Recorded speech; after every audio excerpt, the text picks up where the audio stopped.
Nah, jadi Adi kan kita bakal ngebahas soal strategi window dressing nih, Pak. Tapi Oke, terfokusnya desa teknikal. Nah, tapi mungkin sebelum masuk ke topik kita nih yang lagi panas-panasnya nih, kita mau ngomongin dulu soal IHSG kita. Menurut Pak ya. Oscar sendiri, IHSG kita seperti Oke. Sebenarnya sih beberapa hari yang lalu kalau nggak salah ya saya pernah live juga di salah satu IG juga ya. Bahasnya sama nih IISG juga. Kebetulan Hmm, waktu itu prediksi saya ini kalaupun turun ya saya coba. Ini cara share-nya gimana? Langsung pakai kamera aja ya. iya, pakai kamera aja, langsung di flip aja. Nah, Oke, kelihatan ya. Nah, ini dia. Ini analisa saya nih yang sebelumnya nih. Jadi hmm, di sini sempat waktu itu saya pikir dia sideways, kalaupun turun kemungkinan dia kena di garis trend line ini nih yang sudah cukup lama terbentuk dari ini ya, dari awal tahun ya, hmm, pertengahan. Jadi overview aja ini pergerakan selama 1 tahun ke belakang ya, 1 tahun ini hmm, di awal dia kenceng banget nih, ya kan? iya Kenceng benar. banget, dia naik, kemudian ini saya ingat banget nih, kita waktu itu lagi liburan Lebaran ya, waktu itu Hmm, marketnya anjlok habis itu pas kita udah open dia anjlok ke bawah sini dan habis itu dia kita baik. kayak kena ombak nih ya naik turun naik turun tapi ini ada polanya ternyata dia di satu titik dia selalu terpantul nih seperti ini nih Hmm, nih terpantul dia terpantul terpantul dan waktu di sini saya prediksikan ini kalau turun kemungkinan dia ke trend lainnya nih dan hmm, kemudian kalau naik maybe dia akan kena di resisten yang di sini nih. Nah, ini ada resisten ini ya. Jadi, dan ternyata saya juga agak kaget. Saya semenjak live itu saya nggak ada open-open IG, IHSG lagi ya. Pas hmm, saya hmm, buka, ternyata skenario ini yang kena gitu. hmm, hmm, Dan dia lagi pas di trendline dan ternyata hari ini saya lihat baru lihat juga nih ya. Ternyata dia hmm, punya ini bagi teman-teman yang belum tahu, ini namanya candlestick hammer ya. Ciri khasnya dia punya shadow ya garis ya. Saya coba perbesar dulu. Garis shadow ke bawah ini yang cukup panjang sekali. Tapi hmm, uh, ini artinya kan dia pernah turun sampai ke bawah nih ya. Dia pernah iya. sampai di pagi kayaknya ya. Dia sempat ke Hmm, 6.600. Tapi ternyata at the end of the day dia bisa kembali lagi naik ke atas. Wah, luar biasa sekali. Berarti ada rebound ya, ada rejection. Dan mungkin kita bisa wait and see dulu. Kita lihat situasi marketnya. Mungkin aja, kalau ini sih memang pertanda dia sudah di bottom ya, ada rejection dari market ya. Ya, semoga iya. dia terpantul ke atas. Tapi better kalau ngeliat situasi sekarang, lebih baik kita lebih berhati-hati dan wait and see dulu. Seperti itu. Jadi ini overview untuk IHSG-nya ya. Oh, Kalau dibilang ada window dressing nggak? Ini udah tengah-tengah nih. iya. Ya, memang memang secara historis ya IHSG di bulan Desember selama 10 tahun ke belakang Kalau itu selalu hijau ya, selalu hijau. Tapi benar. ini udah pertengahan bulan kok masih merah ya. Jangan-jangan Iya. ini akhirnya dipatahkan.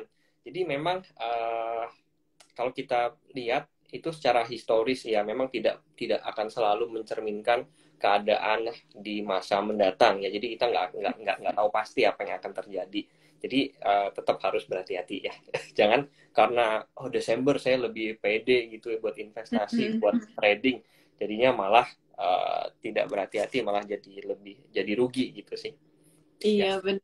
Berarti walaupun ada window dressing, walaupun di akhir tahun, tetap aja ya kita harus jangan bosan-bosan analisa lagi karena nggak bisa dipastiin pasti hijau juga gitu ya, Pak. Yes, yes.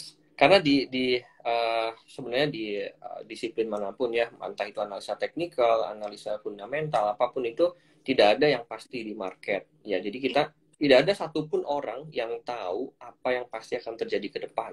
Jadi kita harus tetap berpegang seperti itu. Jadi nggak intinya tidak ada yang pasti lah di market. Iya, benar. Nah, kan sekarang nih kita bakal lanjut. Kalau kita udah bahas IHSG, sekarang kita mau bahas soal ke IDX Tekno dan juga perusahaan teknologi nih. Oh, Apa oke. yang Siap. ini Ini, tahu ya? Oh, ini ARB kayak dan lumayan IHSG kita. Nah, Pak Oscar ya. gimana nih? Jadi ide tekno nih kayaknya lagi jadi sorotan ya. Habis Iya, ada Goto kayaknya trending topik di mana-mana kalau di TikTok, bisa FYP gitu ya. Oke, coba kita lihat IDX Tekno. Bentar saya open dulu ya. IDX Tekno. Nah, oke, sebentar saya share screen-nya lagi ya. Jadi IDX Tekno ini saya udah bikin analisa, sorry. Saya udah bikin analisanya ya. Jadi dari awal pembuatannya IDX Tekno sekitar 2021 awal ya. Ini memang hari kenceng banget nih. Wah, ini kalau yang ikutan dulu ya bisa cuannya luar biasa ya. Tapi kita lihat pada satu titik dia ada turning point-nya di sini ya. Nah, dia selalu turun, konsisten turun, turun, turun, turun, turun. Nah, jadi kalau saya lihat IDX Tekno ini sedang dalam fase downtrend-nya ya. Dan Iya. di ciri downtrend dia selalu kita lihat di sini dia low, dia tambah rendah, tambah rendah, tambah rendah, tambah rendah terus hingga akhirnya sekarang lagi di titik terendahnya juga.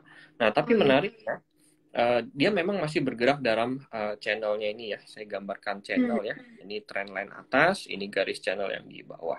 Nah, kalau kita lihat mulai dari titik sini, saya coba gambarkan trend lainnya. Sekarang ini dia pas menyentuh di garis tersebut.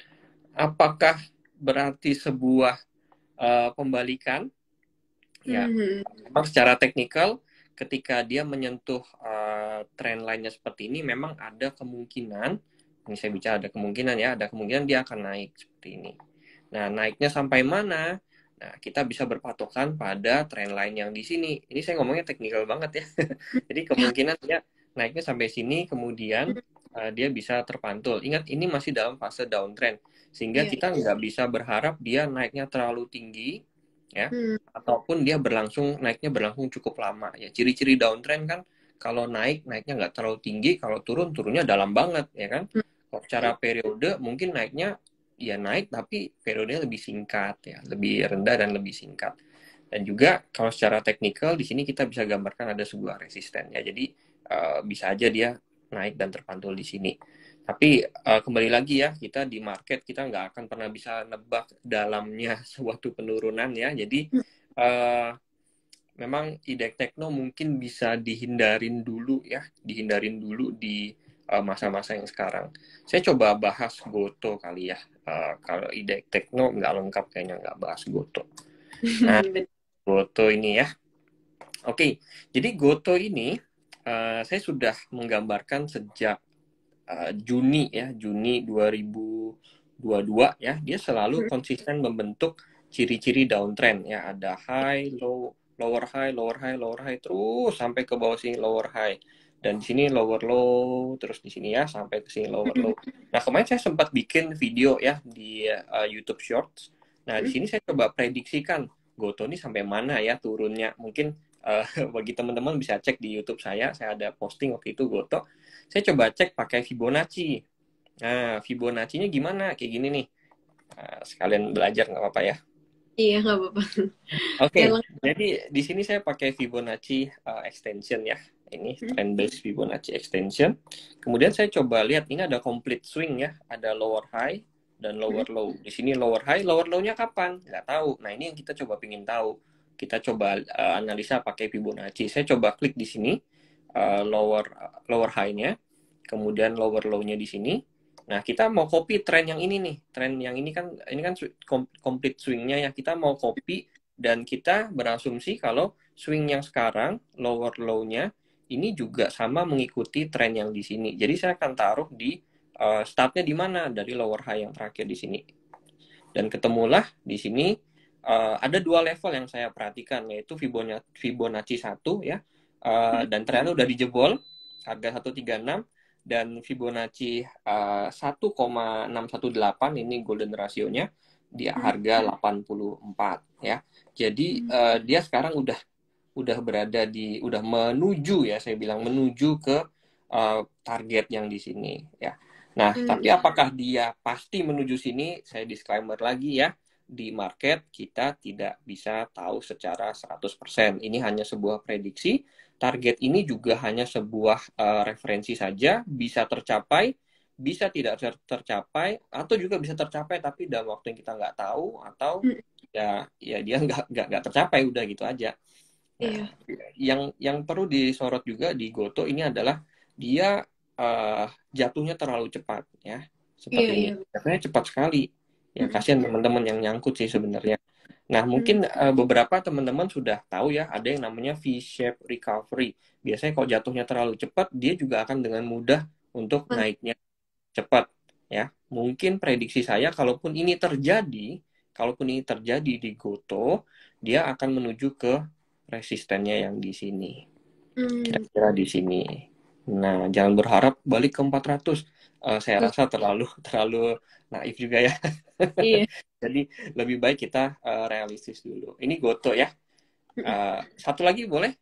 Boleh, boleh, Pak. Oke, kita bahas buka ya, buka lapak. Nah, buka lapak ini analisa saya, sorry, bentar. Sejak apa nih? Maret ya, saya gambarkan di sini. Dia sebenarnya eh, tidak jelas trennya ya, tidak Mm. lower high, tidak lower low. Jadi saya sebut ini sebagai non trend atau bahasa Oh. kita sehari-hari ini sideway ya. Dia sideway bergerak di range sini aja, ranging di sini aja. Sempat dia break di sini, tapi ternyata false dan dia berbalik lagi. Nah, di sini saya sempat nih perhatiin yang terakhir di sini. Ketika dia naik, dia kayaknya kena lagi nih resisten nih. Iya. Candlestick-nya juga kayaknya nggak kuat. Nah, Mm-mm. kemudian dia beneran dia bergerak turun. Nah, sebenarnya ini bagi teman-teman yang mungkin agak nekat ya, Mm. yang punya agak sedikit punya nyali sedikit ya, bisa coba masuk di harga sekian ini. Karena dia sedang berada di low-nya. Tapi ini disclaimer lagi, bukan suatu ajakan ya, Iya. gitu. Karena Ya, bisa aja juga jebol ya. Kita nggak pernah tahu dia bakal mantul di situ atau yes, yes, lagi. benar, benar, benar, benar. Tapi kalau candlestick-nya sih sebenarnya dia sudah ada doji di sini ya, ada sedikit perlawanan ya, sedikit Mm-mm. perlawanan di level segini, bisa aja dia memang ketahan di sini. Tapi tidak ada jaminan juga kalaupun kita masuk langsung naik ke atas gini ya. Ya Nggak memang pas. sih kalau kita kalau kita beli saham pasti ekspektasinya harganya naik. Iya. Masa beli ekspektasinya turun? Iya. Nah, Oke. Ya, karena kita udah soal IHSG dan juga IDX Tekno ya tadi. Mungkin sekarang kita bakal masuk ke topik utama kita nih, Pak. Sebenarnya ya. bisa kita tuh screening saham window dressing menggunakan teknikalnya atau biasanya kan kalau window dressing tuh ada sentimen-sentimen atau lihat dari siklikalnya gitu. Emang bisa ya Ya. pakai Oke, sebenarnya pemahaman di analisa teknikal itu ada satu konsep dasar yang paling penting yang teknik? dipegang oleh semua teknikal analis ya, Hmm. yaitu market discount everything. Ya, maksudnya Hmm. apa? Maksudnya gini, uh, semua pergerakan yang di market itu telah mewakili semua faktornya. Jadi apapun. Jadi kita dasar pemikirannya sederhana. Kita di market itu ada banyak sekali para pelaku pasar dan semua punya motivasi sendiri-sendiri. Benar kan? Ada investor, ada trader, ada orang yang baru join disuruh beli ikut-ikutan, Hmm. ada karena kata teman, ada yang beli sahamnya karena uh, perusahaannya terkenal gitu kan. Kadang-kadang kita nggak ngerti perusahaan apa sih mau dibeli, udah yang sering-sering di sekitar kita dibeli gitu kan. Nah, ini Iya, motivasinya banyak banget. Ada juga scalper ya. Jadi iya. kita itu semua motivasi semua orang ya, itu semua jadi satu campur aduk di market. Nah, tinggal lihat mana Hmm. yang menang gitu. Jadi misalnya ketika kita lihat, oh, Goto turun, kenapa ya Goto turun ya? Padahal kan Goto kita perhatiin juga nggak semua trader, nggak semua investor ya. Nah, di situ ternyata kita lihat, oh ternyata Goto turun mungkin karena sentimen marketnya yang kurang bagus ya. Atau kita lihat perusahaan lain seperti mungkin BMRI loh, BMRI kok turun, kok jatuh ya kan? Kok sampai kemarin udah nyampe all time high-nya dia jatuh. Iya. Padahal labanya naik, perusahaannya baik-baik saja. Oh, ternyata memang karena kena aksi profit taking ya, karena udah ketinggian Ya. dianggap mungkin gitu Hmm. ya. Nah, jadi semua motivasi ini akan campur aduk jadi satu. Nah, apa hubungannya dengan window dressing? Jadi gini, window dressing ini kan uh, saya bisa bilang seperti sebuah asumsi market kalau Iya, perusahaan ini akan melakukan ya dia dicantik-cantikin padahal kita nggak ngerti juga cantikinnya kayak gimana ya kan. Jadi saya melihat window dressing ini sebagai sebuah sentimen pasar kalau oh secara historis dia naik nih gitu. Tinggal sekarang sebagai seorang technical analyst kita sebenarnya tinggal realistis aja. Kita lihat what actually happens in the market. Kalau memang turun, ya udah berarti karena memang konsensus market ya dari segala macam pelaku pasar memang memutuskan ya dalam tanda kutip voting kalau ternyata memang harganya turun. Jadi seperti itu ya. Oke, nah Jadi kalau gitu, pada intinya technical analysis itu berbicara tentang what actually happens in the market. Jadi saya bisa iya, bilang bisa lebih banget untuk melihat window dressing gimana sih tentang dengan technical analysis ya bisa dianalisa dengan analisa teknikal. iya, betul banget. Nah, mungkin kan sekarang berarti bisa dibilang analisa teknikal tuh lebih objektif ya, apalagi dilihat di kondisi market yang lagi kayak gini, Ya. itu yang mungkin terlalu banyak berita dan juga sentimen-sentimen yang kita terima, yang Hmm. kita juga jadi Hmm. pusing sendiri. Hmm. Nah, di yang kondisi lagi kayak gini nih, ada nggak sih sektor yang menarik secara teknikalnya? Kan bisa dilihat tuh tadi semua Oh, ambil sektor ikutan turun gitu ya, karena ISG juga jebol. hmm. Hmm. Ya, jadi pertanyaannya gini ya, cara screeningnya ya menggunakan analisa Iya, teknik. iya. Oke, eh, gini, kalau cara saya untuk menganalisa teknik, cara screening itu saya caranya cukup sederhana sih. Saya nggak punya teknik khusus atau seperti apa. Ini saya buka aplikasi atau website ya, TradingView. Saya di sini udah bikin listnya, semacam watchlist ya. Ya, jadi saya udah bagi per sektornya. Nah, jadi saya udah bagi per sektornya. Ada healthcare, kemudian ada diversified metals, ada gold and steel, coal, energi, oil dan gas. Jadi macam-macam. Nah, di sini saya tinggal melihat sektor mana sih yang lagi menarik sebenarnya. Saya tinggal ngelihat, oh ternyata sektor gas-gas ini agak agak bagus-bagus nih. Nah, kemudian baru saya coba lihat, oh energi gimana ya. Nah, baru saya ngelihat tulisannya seperti apa. Oh, ternyata ini kok rasanya lagi downtrend nih ya. Ada lower low, lower high, lower low lagi gitu. Oh, ternyata udah deh skip, saya cari sektor yang lain. Jadi seperti itu. Atau kalau ngelihat langsung ke ide teknologi, ya teknologi sebenarnya juga lumayan ya. Ada beberapa yang memang hijau-hijau, ada yang merah juga. Kemudian kalau ngelihat diversified metal nih kayaknya sentimennya bagus ya. Nah, baru kita ngelihat di sini. Nah, sebenarnya uh, cara saya screening ini cukup sederhana dan saya punya tipsnya. Nah, dari sektor-sektor tersebut kan ada banyak banget ya perusahaan. Nah, yang pertama kita dalam membuat listnya ini kita harus bikin saham-saham yang dalam tanda kutip cukup liquid ya, jangan misalnya diversified metal isinya kok dikit banget di tempat saya. Iya, itu karena saya sudah pilihin, nggak semuanya saya masukin gitu. Dan juga ngeliat sektornya banyak banget gini, gimana caranya ngeliatin semuanya. Nah, saran saya we cannot see everything ya kan. Jadi menurut saya kita harus punya fokus. Maksudnya gimana? Sektor kan banyak ya, kita punya fokus mana yang harus kita kuasai sektornya. Saya kan juga buka kelas ya, saya selalu bilang di kelas saya bilang kayak gini, kalau dalam mengatur screening seperti ini kita harus tahu, kita harus pahami, kita harus bertrading atau investasi di sektor yang kita pahami. Sebagai contoh misalnya, oh saya nggak terlalu paham healthcare, udah deh mending nggak usah, ya kan, mending nggak usah. Kalau saya nggak ngerti semua gimana, ya harus belajar dong, kita juga harus punya effort belajar ya kan. Sektor banking, wah sektor banking gini, fungsinya kita untuk mengetahui sektor tersebut, kita pahami sektor tersebut adalah supaya kita bisa ngerti sentimen market, sentimen berita, ini dampaknya apa terhadap sektor tersebut. Nah, kalau saya juga bukan berarti saya paham semua sektor, enggak sih, enggak, saya juga punya keterbatasan, saya juga nggak bisa mantau semua market, jadi saya cuma ngelihat sektor yang saya pahami, kemudian saya ngelihat sektor yang mungkin yang agak mirip-mirip sedikit, kayak misalnya saya kan cukup cukup memantau ya diversified metal ya, kemudian saya oh ya kayaknya gold ini juga bisa dipantau dikit-dikit gitu. Sektor apa ya, CPO saya nggak terlalu bisa, jadi saya nggak terlalu mantau juga, tapi memang saya juga kadang-kadang ngeliatin sektor CPO seperti ini, misalnya ini ada CPO ya. Sorry, nah ini CPO, ada TAP Gali, saya juga bikin listnya, saya tinggal lihat, wah ini kok kayaknya bagus-bagus ya, sentimennya nggak terlalu banyak merah-merahnya, kemudian saya tinggal ngelihat aja Aali, oh ternyata Aali juga sebenarnya juga not very good secara teknikal ya. Jadi memang kalau banyak banyak sih yang bilang saya kok caranya manual banget ya. Cara saya memang manual seperti ini, tapi jadinya nggak terlalu ribet, nggak terlalu Iya, pusing buat kayak mikir. dipantau gitu ya, harus dipilih Yes, juga.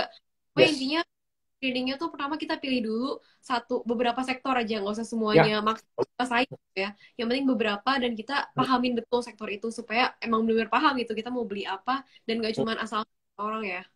iya benar, benar-benar. Karena eh, sektor banyak, saham banyak, Iya. siapa yang bisa mantau gitu ya? Mm-mm. Kecuali memang punya tim sendiri-sendiri. Kalaupun ada tim, mereka juga pasti akan bagi-bagi. Lu Mm-mm. pasti oh, sektor ini, ya bagi-bagi. Nggak mungkin semua bisa dipantau. Apalagi kalau kita trader retail sendiri-sendiri, bukan trader Mm-mm. berkelompok seperti itu ya. Jadi ya Iya. saya realistis ya nggak bisa. Iya, harus ya pokoknya fokus aja gitu ya supaya lebih gampang analisanya juga. Nah, Tapi memang mungkin kita juga harus melihat sektor yang lagi, misalnya, oh saya nggak mantau healthcare, tapi yang lagi ngehit sekarang healthcare, ya udah kita juga boleh kok lihat-lihat kayak gitu. It's okay, iya. kita nggak ada aturan bakunya. Iya.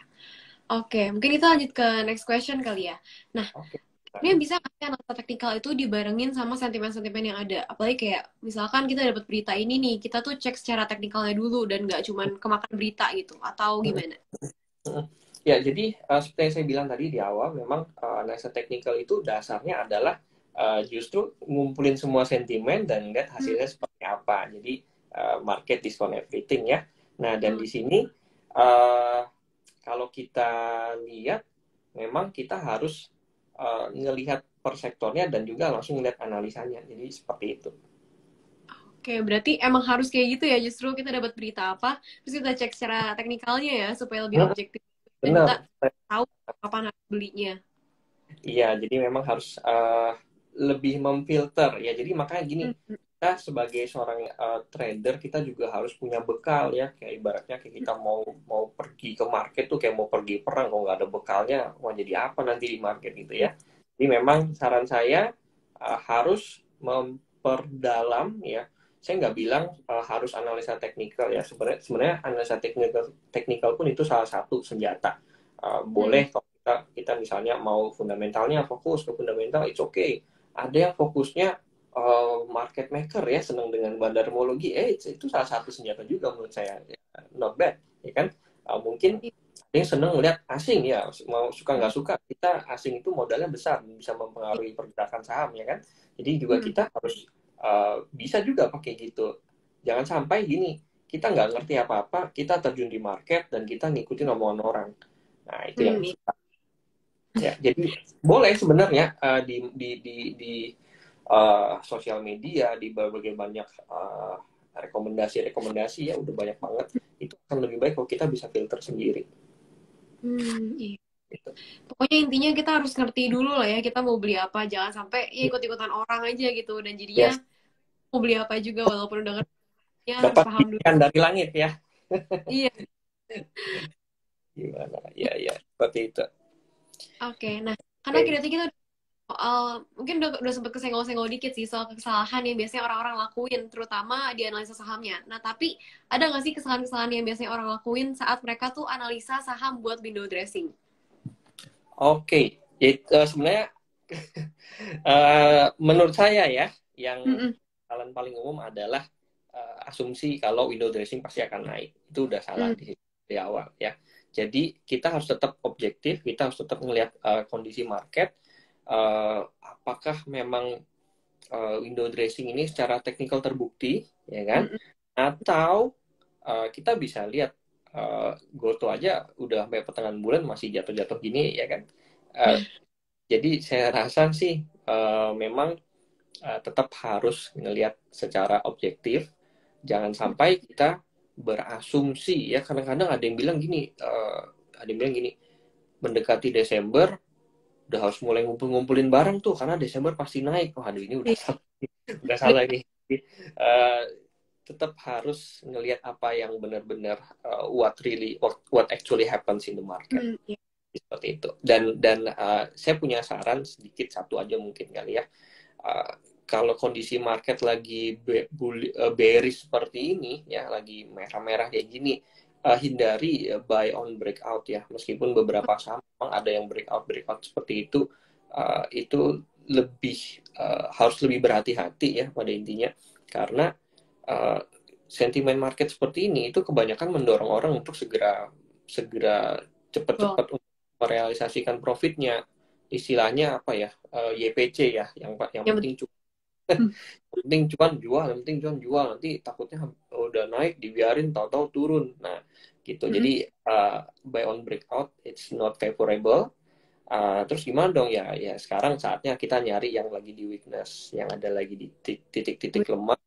Itu mungkin kita bisa masuk ya saham-saham yang seperti itu, dan juga tetap punya trading plan ya. Jangan sampai nggak punya trading plan.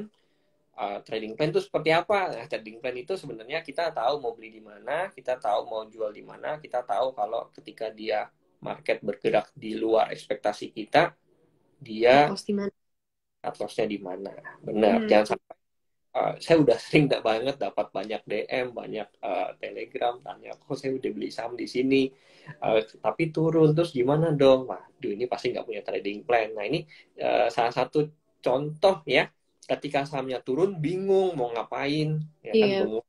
Udah turun malah bengong, terus gimana dong? Jadi memang dari seperti itu. Oke. Mungkin sebelum kita selesai nih live-nya, kita mau jawab beberapa pertanyaan. Oh iya, boleh yuk. Biar ada interaksinya. Mungkin ada yang mau ditanyakan? Mungkin ini dari question, ada yang nanya nih. Jika menggunakan analisis teknikal, indikator apa yang akan ke Oscar nih? Oke, good question. Jadi indikator ini ada banyak banget ya. Ada mungkin bisa dibilang ada puluhan ya, dan semua diciptakan dengan tujuannya masing-masing oleh penciptanya itu ya. Dan kalau saya indikator jangan banyak-banyak ya, intinya sih seperti itu. Dan ini pertanyaannya indikator yang saya pakai ya. Kalau saya pakai sih volume yang pasti ya, volume itu penting banget. Kemudian saya senang pakai osilator ya, RSI, dan juga mungkin saya sering ganti-ganti, kadang RSI, kadang MACD gitu. Jadi dua itu.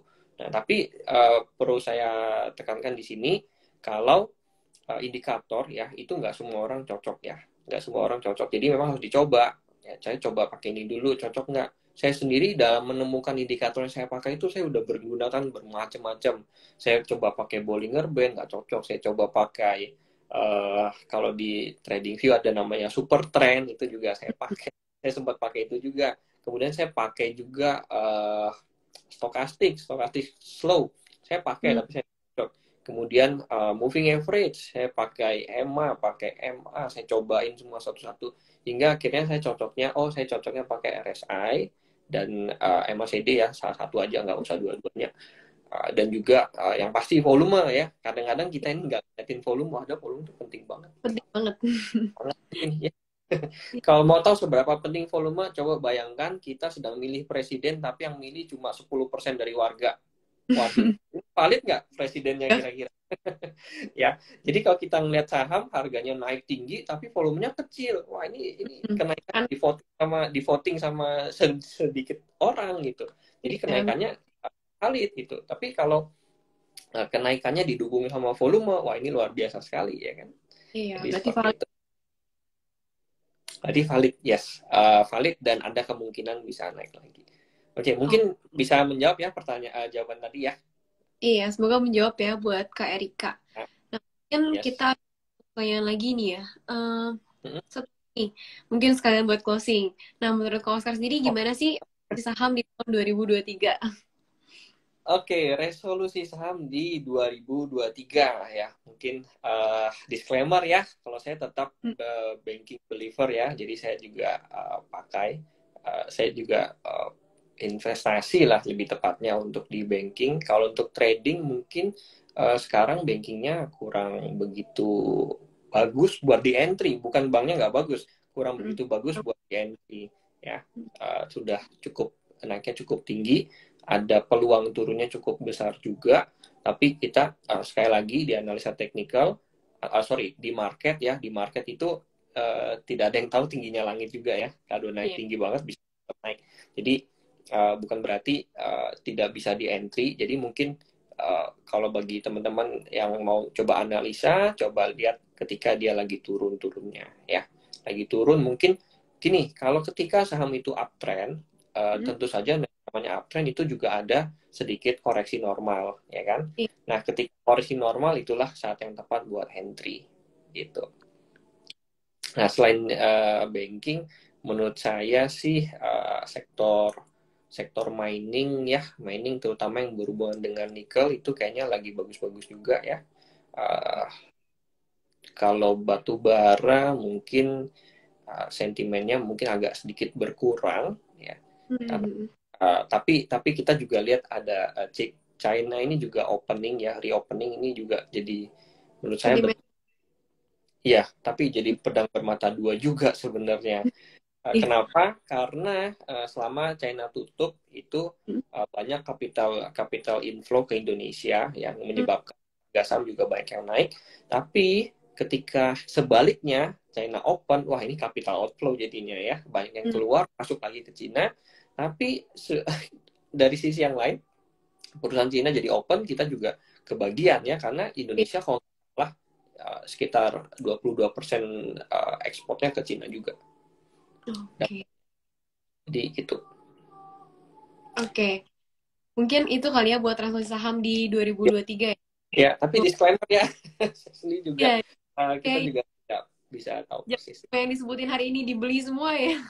Iya, jangan ya. Saya sendiri tuh biasa saya lebih berhati-hati untuk di bulan-bulan yang seperti sekarang. Saya ke sebentar saya quick counting dulu. Saya sekitar 20% dari modal saya dalam bentuk cash sekarang ya. Jadi ya saat-saat sekarang cash juga sangat diperlukan ya. Jadi kalau lagi turun kayaknya itu cocok juga buat entry itu secara teknikal, tapi kalau ada ya yang bagus. Jadi udah ada senjata. Iya, betul. Okay. Jadi kalau masih bisa serok ya, siapa tahu ntar kan bisa naik lagi atau gimana. Harus hati-hati, tapi tetap harus hati-hati. Tetap Ya. harus hati-hati. Dan yang pasti harus ini ya, harus invest di apa yang kita tahu, jangan sampai kita males belajar lagi, apalagi di kondisi-kondisi kayak gini yang bisa dibilang uncertain juga ya kok. Uncertain, benar uncertain ya. Ya. Uncertain. Oke, mungkin satu Oh, lagi pertanyaan hmm. bisa. Ada nggak? Oh, pertanyaan satu lagi, sebentar. Cari dulu ya. Mm-mm. Bahas nih. Hmm,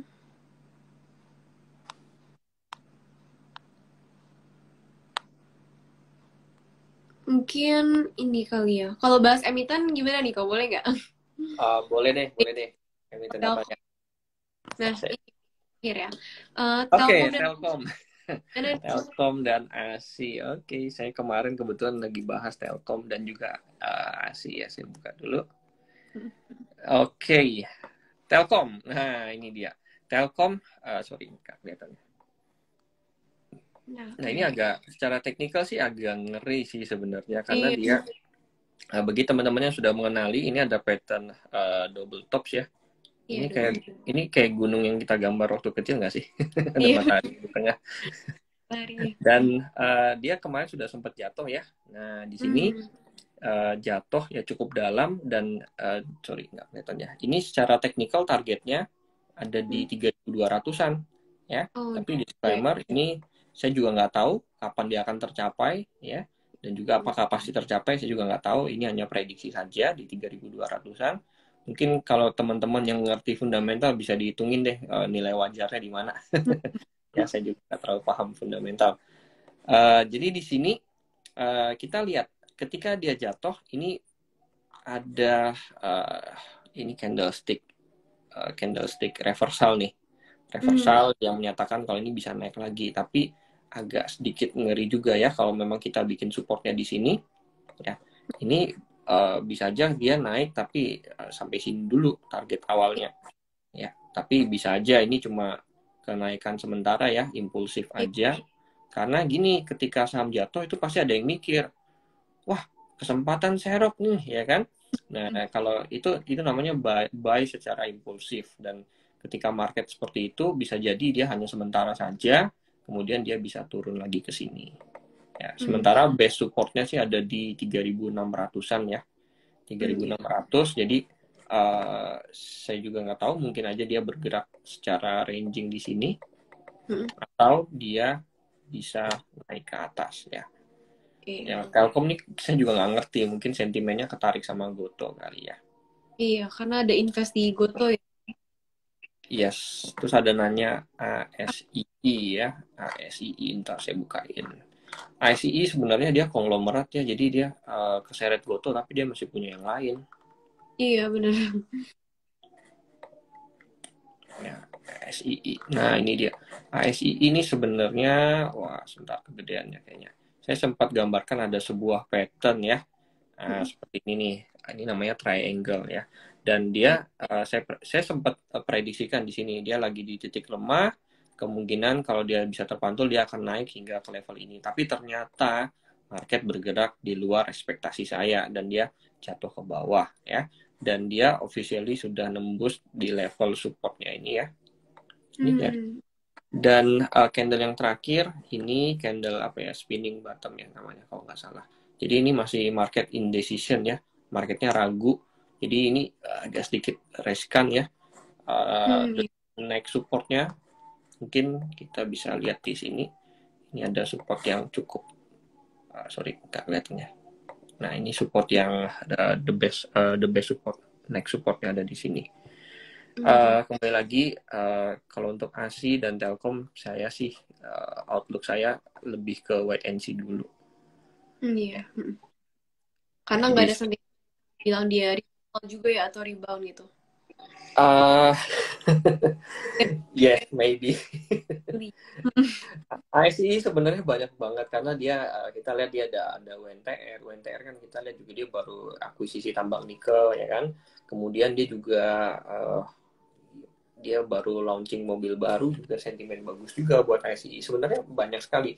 Tapi karena dia konglomerat dan juga uh, mungkin mungkin kalau dihubung-hubungkan dengan Goto, ya memang dia ada investasi di sana. Tapi mungkin teman-teman yang lain bisa bantu cek investasinya kapan. Siapa tahu dia investasinya malah malah sebelum pre IPO malah untung. Saya juga nggak tahu ya. Dan Ya cek lagi kan belum. kalau investasi, ya investasi mulai kapan dulu? Kalau udah lama banget pasti untung dia, udah IPO aja udah untung sampai berapa kali lipatnya. Kalau Iya. Telkom saya nggak tahu, katanya sih dia injeksi dana setelah IPO ya. Saya juga Hmm. nggak ya. Jadi seperti itu. Oke. Mungkin karena udah 40 menit juga nih ya Pak, nggak kerasa udah banyak banget Iya, nih dibahas. Mungkin nggak keras ya. bahas semua teknikalnya juga. Pokoknya aku belajar banyak banget dan juga teman-teman semua aku harap bisa belajar banyak ya dari sesi live hari ini. Dan aku Ya, juga ingetin itu ada giveaway OVO 50.000 buat 3 orang pemenang. Caranya tuh gampang banget, kalian tinggal SS aja IG live ini. oke. Kalian post kalian dan tag @cari_channel_official dan juga tag @oscar.com. Oke, thank you so much Oscar sekali lagi. Ya, terima kasih sudah di-invite buat join, bisa sharing di sini ya. Semoga apapun yang saya share di sini, terlepas dari analisa analisa apapun, itu bisa berguna dan bermanfaat bagi kita semua. Dan juga uh, semua pembahasan saham di sini disclaimer, bukan uh, Aja. ajakan ya, bukan ajakan. Dan juga Iya. kayak yang dibahas saya juga lagi nggak pegang kok. Iya. Ya, Oke, lagi oke. thank you ya. Ya, thank you. Thank you. Ya.